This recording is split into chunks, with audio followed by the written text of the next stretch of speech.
Monty bite York peppermint patty. Every time I bite into a York peppermint patty, I feel like I'm standing on top of a mountain!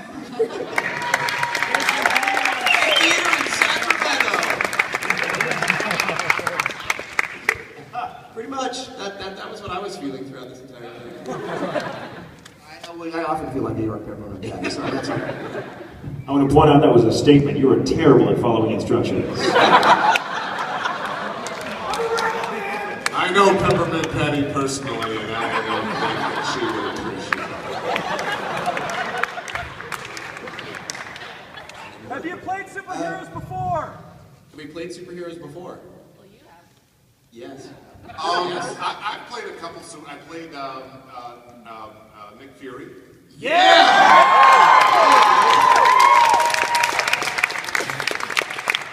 Usually I get bad guys though. Yeah.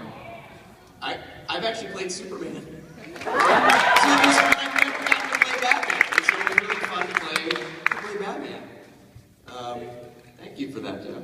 No problem. I had no idea. I mean, technically it was just Bruce Wayne, but I guess that counts, right? I'm back in winter, and maybe you'll play Batman for real this time. See? And you played Wonder Woman. Now do everything you had to do.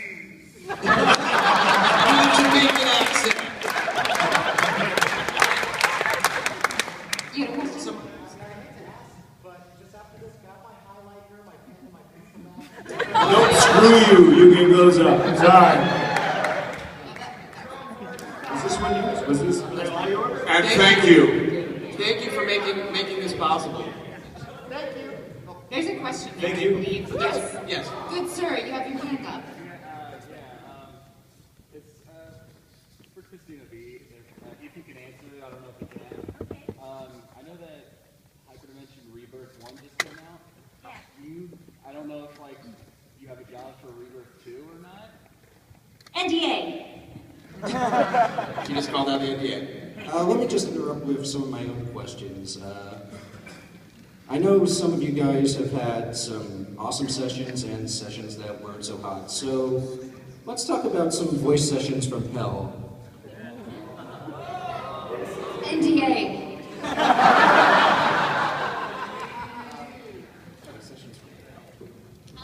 Usually the most difficult ones are ones that really hurt your voice. That they're difficult because you want to play the character, you want to please the client or the director or the producer, and you want to do your best work, but there are limits to what we can do with our voice. Even super talented people that play their voices like instruments, like D. Bradley Baker or Fred Tatasciore, they still have limits to what they can accomplish. And so occasionally, the director or the producing team gets so excited by what they think that you might be able to do, that then you want to please them, so you push yourself to a limit that maybe isn't realistic to maintain. Because it's fine if you're just doing a couple lines in a particular voice, but if you have lots and lots of dialogue and efforts and screaming and things like that, it can get very sort of strenuous and tiring, and then you let yourself down because you wear out your voice and you can't speak for a week afterward.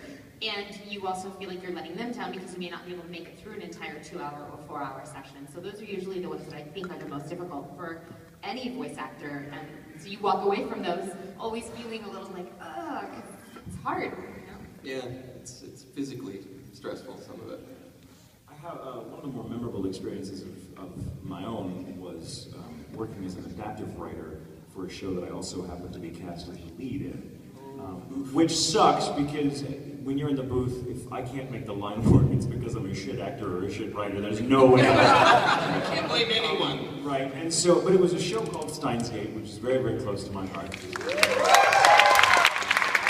When I was writing the show, generally the way things are done, the adaptive process begins about a couple months before we start holding auditions. So like the first 6 episodes of the 26 episode series was written, and then we continue writing after the show begins recording. So there's a period for the larger share of the process, the writing and the recording are overlapped. And when I was cast as the lead character, which I didn't intend to happen, but I wasn't going to turn it down, But I mean, you have to understand, 2 months prior, I'm like filling this character's mouth with all these words. I'm like, I do not know the poor bastard that has to breathe like this.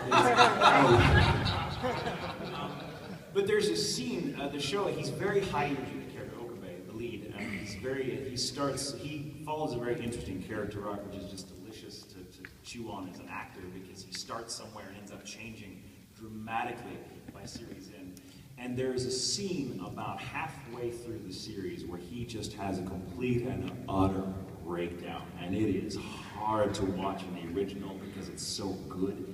It was hard to write the adaptation for that particular scene because it was so good in the original. And then when I had to actually bring it to life in the booth a few months or a month after actually writing it, bear in mind, my day while we're working on the show consisted of about 6 to 8 hours in the booth a day, which is a long time, but we were working very fast. And then I'd go home and work on the scripts for another 5 hours. So I couldn't get away from the show for about 4 months or so, 4 to 6 months, and it was intense. All my friends knew I'm just this character, guys. I'm so sorry. Michael's gonna go away for a while. So I get in the booth to do this really, really intense scene, which I won't give you details on because it's a cliffhanger. But I had a breakdown in the booth. I just was so into it that that little central line between you and the character you're playing just completely dissolved, and I was suddenly really him in my crazed head, and I was crying and I couldn't stop, and it was too real, and the director was like, sweetie? Why don't you step out and have a drink? So I stepped out and had a couple drinks, and then I came back in ready to do it again, because I'm like, they're not going to be able to use any of that. That was just a blubbering mess. She's like, oh no, sweetie, it's cool. If you're okay with it, we're going to use all of that. And I'm like, so I had to make this decision. I'm like, do I want to do all of it again, or do I want the entire world to know what I sound like when I cry and scream? I flipped a coin. And so if you want to see or hear me have an emotional breakdown for real, please watch episode 13 of Steins Gate. You'll understand.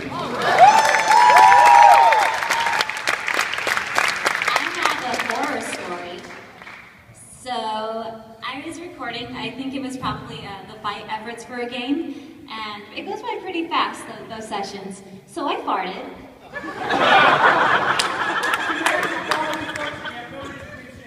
And so they said, oh, that was a great take. We just had a little noise. I'm like, oh God, oh God.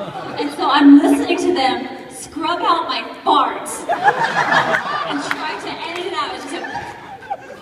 It was horrifying. And yet there was nothing they could do about the smell. I'll tell you what, you reminded me of a story, and that's, I hopped in the booth, and usually, and it was right at the beginning of my session, so I knew I was going to be in there alone, for a couple hours. Nobody else was going to be coming in, so it was my room, so, I also farted. And I'm like, hey man, I can take it, it's my own steak, and, it's not like anybody else has to, Yuri, can you hold on a second? We've got somebody coming in just to do a pickup, and I was like, oh God, no, don't let them!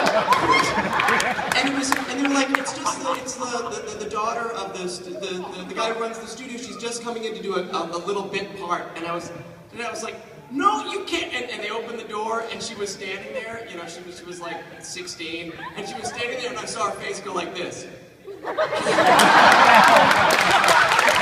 there's nothing you can do. It's not so bad when you're on an elevator and you step off. There's a whole other thing when somebody's... I had nowhere to go, man. And I just started apologizing, because you can't, I couldn't play it off. I couldn't be like, it was the other... I just started, I'm sorry. I'm so sorry. I'm so very sorry. Anything from you, Tony, from Iverson? For those of you who have watched The Walking Dead game, Season 1. Yeah. I have a story much like yours. Episode 5, if you've played it, you know. That Lee Everett and Clementine saying goodbyes, and Lee Everett's dying. I went through the same thing. I had lived with this character for about 10 months. We had sessions that would last 2 or 3 days. You do 6 to 8 hours a day, and it was the best script I had ever worked on. It was so story-driven. It was dialogue instead of a character that was two-dimensional, three-dimensional character.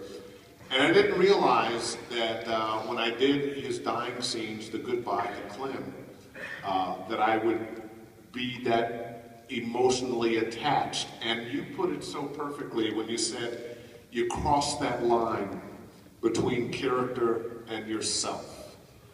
And I knew I was supposed to be crying as I did this, saying goodbye, but I ended up really crying, blubbering like a little kid. It was, but I went with it.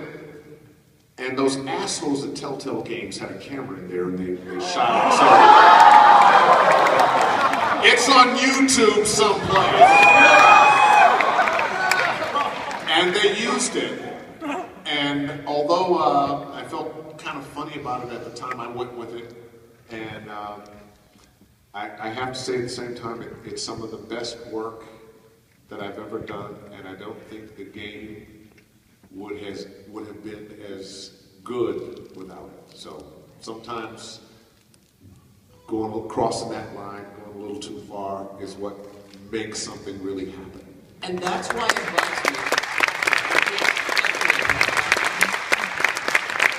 And that's why I know they never mean ill, but that's why it always bugs me when somebody goes, "Oh, you're a voice actor? Do you do any real acting too?" Oh. Isn't that the worst? And I know they don't mean, they just mean, oh, you know, acting where you're out there in front of the camera or whatever. But it's just always a little bit like a knife in your heart. My answer to them is, real acting, really? Come on and try it. Yeah. my biggest one, Chris Rock. Oh, don't even. At the Oscars. Oh yeah, I just come in, I say some stuff, and they pay me $1 million. Hey. I know. And you have no idea. You have no idea how difficult what we do is, and how much respect I have for people on this stage who do this day in and day out, because it's no cakewalk, baby. It's no cakewalk.